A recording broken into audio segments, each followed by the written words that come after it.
Hey everyone, Sarah here with Signals Everywhere, and today I wanted to give you a quick update of the OP25 mobile control head project. The first thing you may have noticed is this plus and minus button on the screen, and what these do is actually send a command to the Raspberry Pi to change the ALSA volume level up and down, and it's just a nice way to be able to change that volume level without having to SSH into the Raspberry Pi. With that said, let me go ahead over to settings. I want to show you we still have our local OP25 configuration. This is going to let you set a manual trunk TSV file right from your cell phone or other Android device, so that you can set your own system name, your own site name, as well as give it your own control channel frequencies to easily configure the software so that it can begin trunking without having to have a radio reference account. So if I hit start OP25 and we come back to our main screen, we'll give it a moment. It says manual TSV loaded, and now you can see Ohio marks connected to OP25, and we have our nice little signal strength icon there. So that shows us that the OP25 control head is now sending a command over to the Raspberry Pi to start up that trunk TSV file for us, and we are currently monitoring the system. Now that is all fine and dandy, but what many of you came here for is the radio reference functionality, because this is what's going to enable automatic site switching. So the first thing we need to do after we've entered our radio reference credentials is come into radio reference import, and what we want to do is import a radio system. Now you can put in your zip code, but I'm going to press the little satellite icon here, and there is a bug in the code. You might have to press it a couple of times, but eventually I get my zip code, and I'm going to tap on this button that says get available systems. We're going to give that a moment to populate, and you can see we now have a select a system button. And down here at the bottom we have system ID 6643, which is the Ohio Marks IP radio system. We're going to go ahead and select that and press the download system button.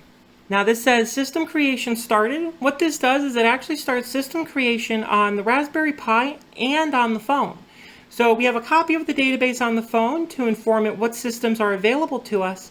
And then we have a copy on the Raspberry Pi, which is what's used to actually execute OP25 commands and run the software itself. Now there is no set timer on this. There's no way to actually visually see when it has completed. Typically I wait a minute or two before moving on from this step, and I am working on that here in the future to make this a little bit better for everyone. But next, let's go ahead over to the imported system selection. And what we can do here is a couple of things actually. So first, let's go ahead and turn on automatic site switching.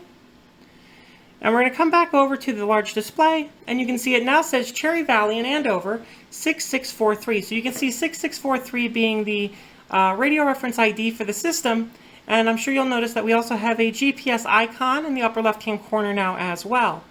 Now it does say connecting rather than connected to OP25. That is a bug that I am working on.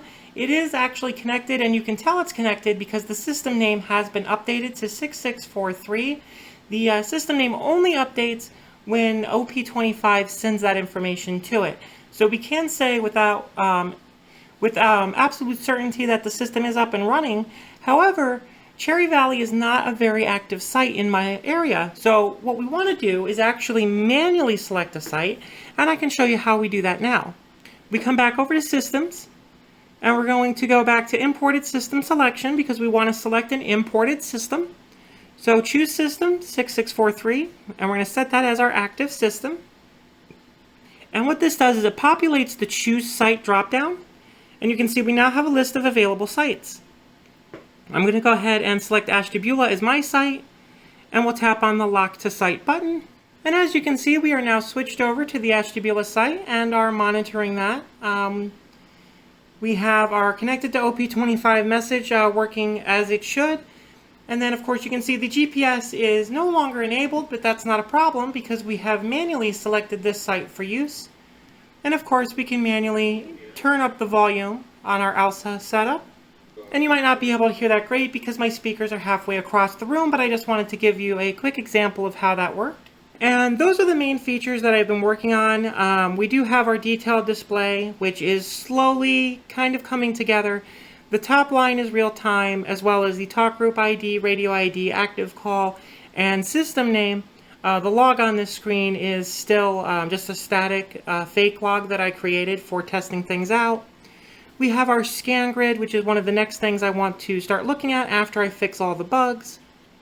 our site details, which gives us more information about the nearest site, and then our log, which again still has the same bugs as before, where we have repetition of our talk groups showing up more than once, and then of course our settings screen, which have all the settings that we've gone over today. But with that, I hope you guys found that interesting. I hope to really add a whole lot more to this application. If you're interested in this project and would like to support it via the Discord as well, I'll leave links in the description to that.